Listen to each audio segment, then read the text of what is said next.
I have heard the Cabinet Secretary saying that government is not an agency. I have heard him saying that government is not in charge of, recruiting or giving people jobs. Then my question is, what is the role of the National Employment Authority? And if we can be given the role of the National Employment Authority in relation to this recruitment drive.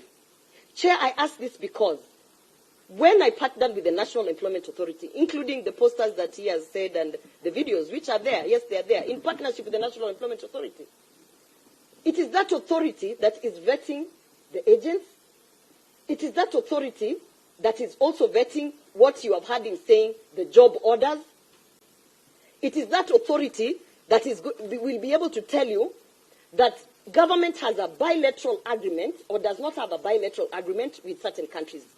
Chair, this weekend, and maybe I'm wrong, the Cabinet Secretary is here, he can now correct that.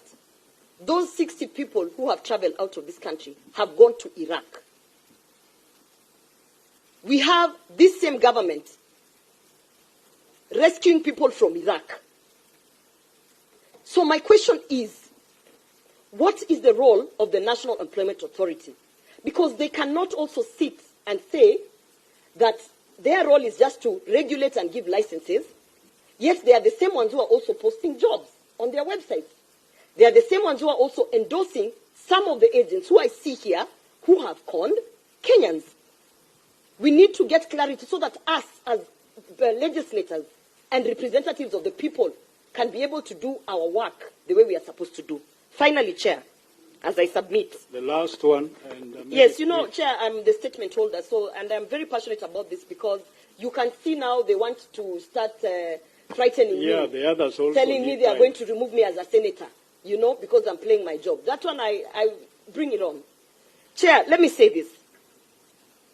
We have an agent. We have many agents. The one that I can point out, because I have had an interaction through the people who came to my office. This Global Face Human Resource Chair, which I'm glad Waziri Mutua has actually said that he's not sure if we are talking about the same person. You see, this is the drama that we subject Kenyans to. Global Face Human Resource has a director by the name Festus.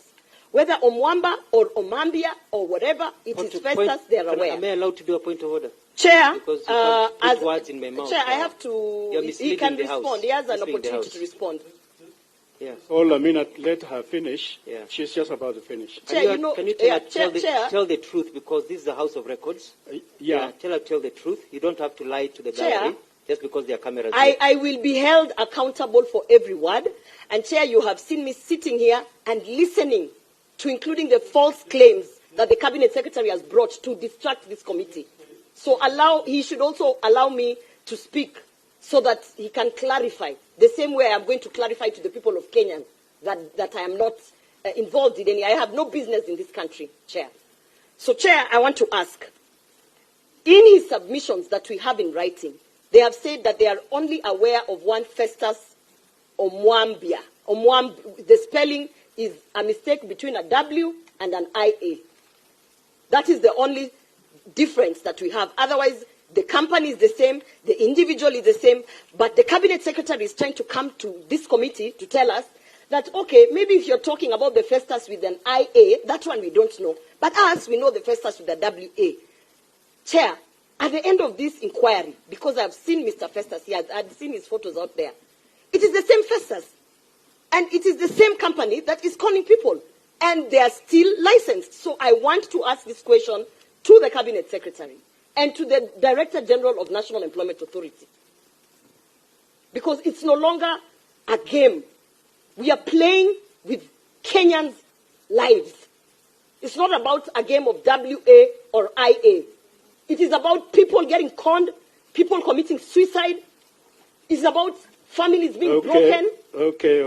And you cannot come here to tell us that the Festus you're referring to is an IA and our Festus is a WA. It doesn't matter because at the police station, his fingerprints are taken and his fingerprints are the same. So we want to know that the National Employment Authority is safeguarding Kenyans from rogue agents, not this drama.